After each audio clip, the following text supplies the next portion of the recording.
18h, merci de nous rejoindre pour l'information sur RTI 1. La Côte d'Ivoire et l'Afrique du Sud travaillent à la redynamisation de leur coopération. Une rencontre s'est tenue à Abidjan les 13 et 14 septembre dernier. Des délégations du ministère des Relations internationales et de la coopération d'Afrique du Sud ont pu échanger avec celles du ministère des Affaires étrangères et de l'intégration africaine de Côte d'Ivoire.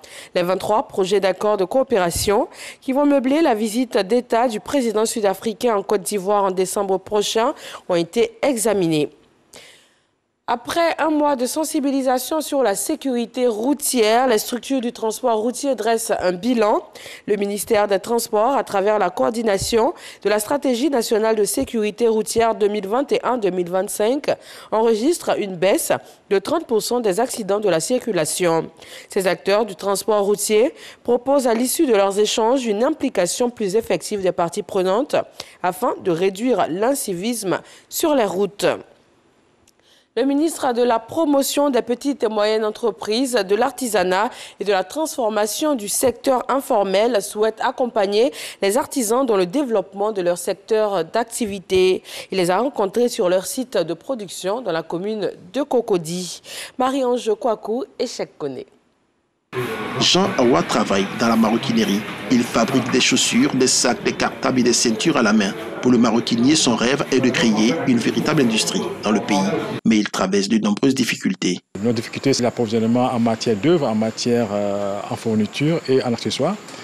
Parce qu'il faut passer commande depuis l'extérieur. Nous n'avons pas le cuir de premier choix, c'est le cuir de second choix. Mais qu'on essaie toujours, avec beaucoup d'imagination, d'apporter une solution toujours pour satisfaire les besoins du marché.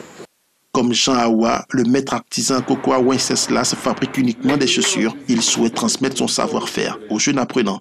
Nous avons un projet de mettre sur place une école de formation professionnelle concernant la chaussure. Pourquoi pas même insérer ça dans l'enseignement secondaire pour qu'il y ait encore plus davantage des hommes de métier dans le pays. Comment rendre cette petite entreprise en moyenne entreprise et mettre le cap sur l'industrialisation? C'est l'objectif de cette visite du ministre à Noblé aux artisans de Cocody pour s'imprégner de leur réalité. Notre rôle en tant que ministre de l'artisanat est de pouvoir aller vers ce savoir-faire et voir les possibilités pour le gouvernement d'accompagner ces différentes entreprises-là qui sont véritablement spécialistes dans leur domaine de compétences et qui ont besoin véritablement de l'accompagnement de l'État pour réussir à faire en sorte qu'ils aient de véritables industries de fabrication dans leur domaine. En Côte d'Ivoire, le secteur informel occupe environ 70% dans l'économie nationale, comme la plupart des pays en voie de développement. Accusation d'abus sexuels contre les casques bleus gabonais de la mission de l'ONU en Centrafrique. Les Nations Unies ont décidé ce jour du retrait du contingent gabonais. Le ministère de la Défense du Gabon précise qu'une enquête a été ouverte par le pays, en plus de celle de l'ONU. À Kinshasa, la police a empêché un rassemblement de la coalition de l'opposition. Le rassemblement prévu pour dénoncer la politisation de la commission électorale avait été interdit par les autorités. Des gaz lacrymogènes ont été tirés sur les manifestants.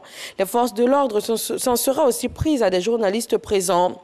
Reporters sans frontières, la MONUSCO, mission de l'ONU dans le pays, le bureau conjoint des Nations Unies à Kinshasa et également des ambassadeurs de l'Union européenne et des États-Unis ont RDC ont tous condamné ces actes de violence. Procès des attentats du 13 novembre 2015 en France. Au 6e jour ce mercredi, le principal accusé, Salah Abdel-Salam, s'est exprimé, notamment sur les motivations du commando qui a tué 130 personnes il y a 6 ans. Il a même réaffirmé son combat contre la France. Il a affirmé devant la cour, et je cite, « On a attaqué la France, on a visé la population, des civils, mais en réalité, on n'a rien de personnel à leur égard. » Voilà, c'est tout pour ce bref point de l'actualité. Merci de nous suivre sur RTI 1 et également sur rti.info.